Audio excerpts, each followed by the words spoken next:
Hello everyone, this is Eye on Africa for Tuesday, November 30th. Here are the headlines. Thousands take part in massive protests in Sudan's capital. Dozens are arrested as anger mounts against the country's military.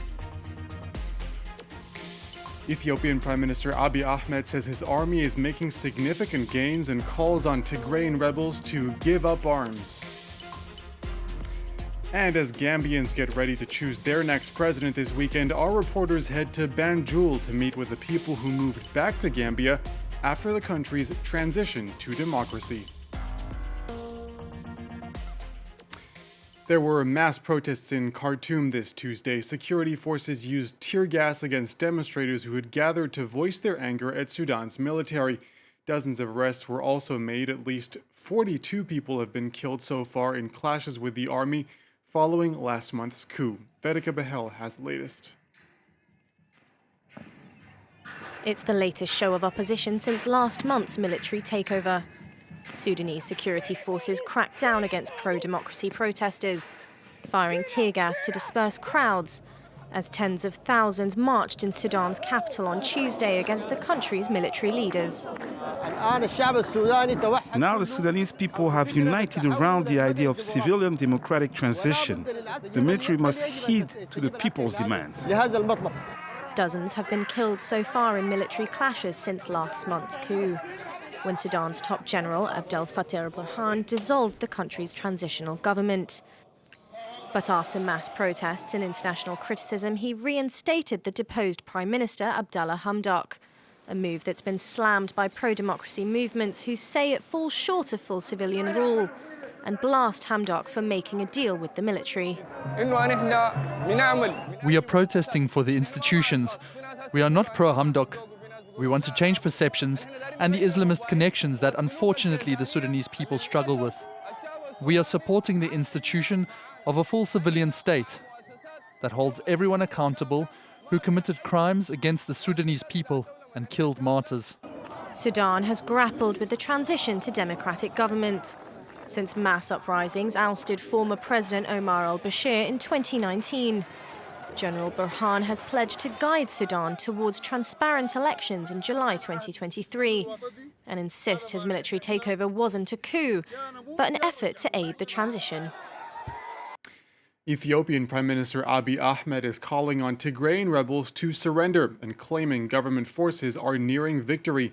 Fighting is reportedly raging on at least 3 fronts, including near the town of Debre Sina, which is less than 200 kilometers by road from Addis Ababa. France 24's Maria Gert Nicolescu has more from the Ethiopian capital. The Ethiopian government, as well as sources on the ground, have announced gains by the Ethiopian army and Afar regional forces over the past days, notably around the town of Chifra in the Afar region, which had been under Tigrayan control.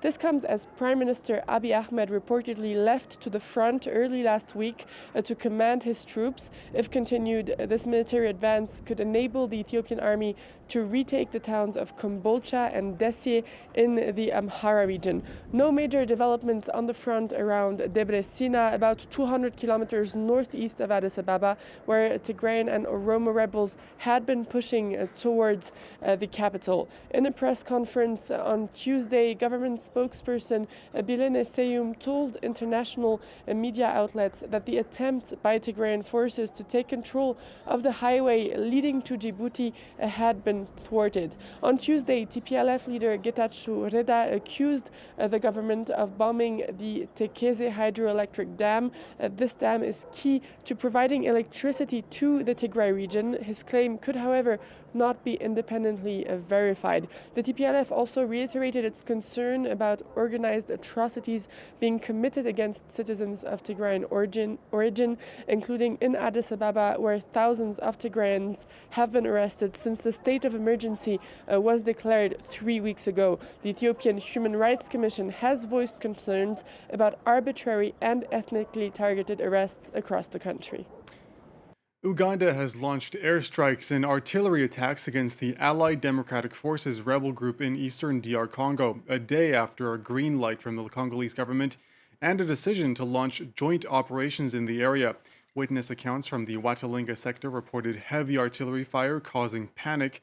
Other witnesses reported hearing explosions in the Boga and Chabi districts, two known hideouts of the ADF group. They're also suspected of being behind the double bombing in Kampala on the 16th of November. For the very latest, let's bring in France 24's Clément Bonnereau. He joins us on the phone now from Kinshasa. Clément, there's been some conflicting information in the last couple of hours. What's the latest?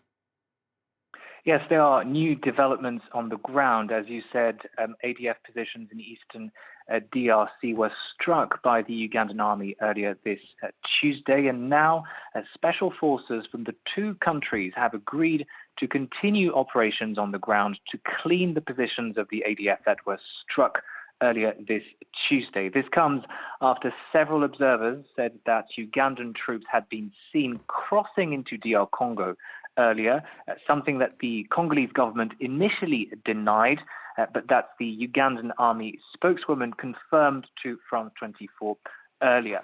Just to give you some context, the Allied Democratic Forces, the ADF, are originally from Uganda. They've been in the DRC since the mid-90s. They've been accused of killing thousands of civilians in North Kivu and Ituri in recent years.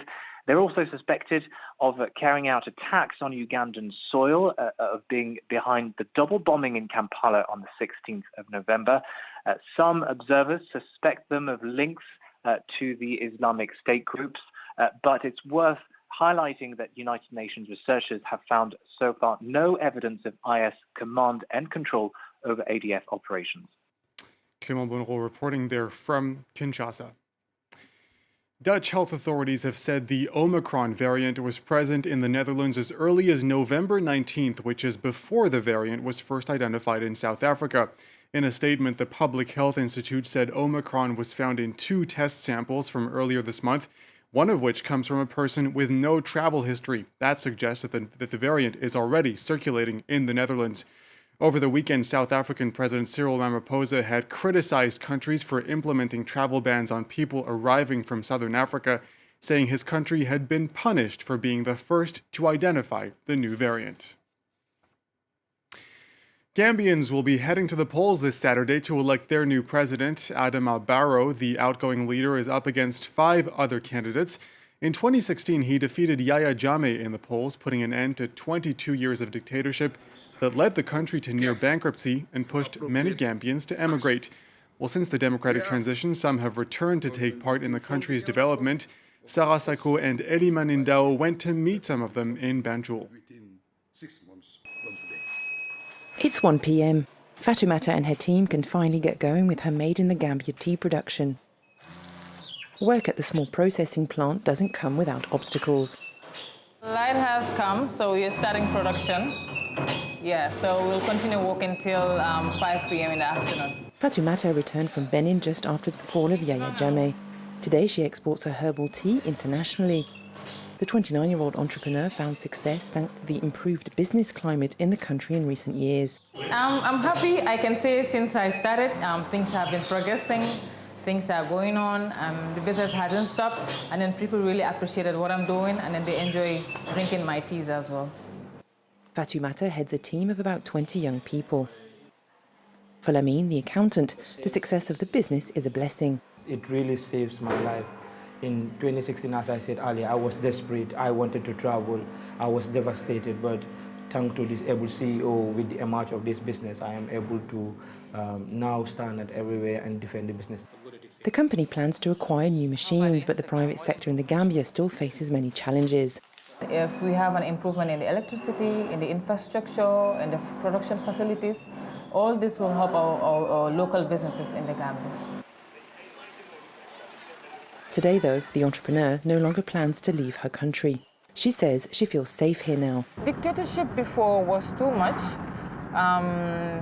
You just sit down and you just hear that someone was just arrested. Now you go out freely, do what you have to do. Nobody would stop you on your way. I'm living happily here with my kids. My kids also love it here.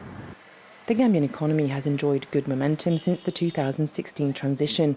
Following the pandemic recession, according to the IMF, growth is expected to recover to 5% in 2022. The untimely passing of fashion legend Virgil Abloh has sent shockwaves in the world of fashion across the globe, including in Africa.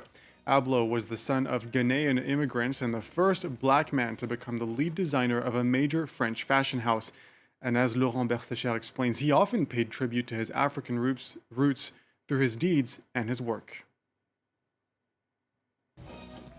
He was the first black designer to attain international recognition and a model to follow for an entire generation of African creators. Since Virgil Abloh's tragic death on Sunday, tributes have been pouring in from all over the continent, a testament to his lasting influence on the African fashion industry. He left behind a huge legacy. Every step or every decision he made, I guess, was truly inspiring in terms of getting to a place where only a few of us as African designers can dream of. Throughout his illustrious career, Virgil Abloh often paid tribute to his Ghanaian roots. In January 2021, he brought the kente, a traditional African tissue, to the catwalks of Louis Vuitton. His clothing brand, Off-White, also inspired the emergence of dozens of successful streetwear companies in Africa. Abloh often visited his country of origin, working with UNICEF to promote education and entrepreneurship in Ghana, and even financing a skate park in the capital, Accra. His career helped set trends and pave the way for an entire generation of African designers and artists who now hope to follow in his footsteps. And that wraps up this edition of Eye on Africa. Live from Paris with Mark Owen is coming up in just a moment.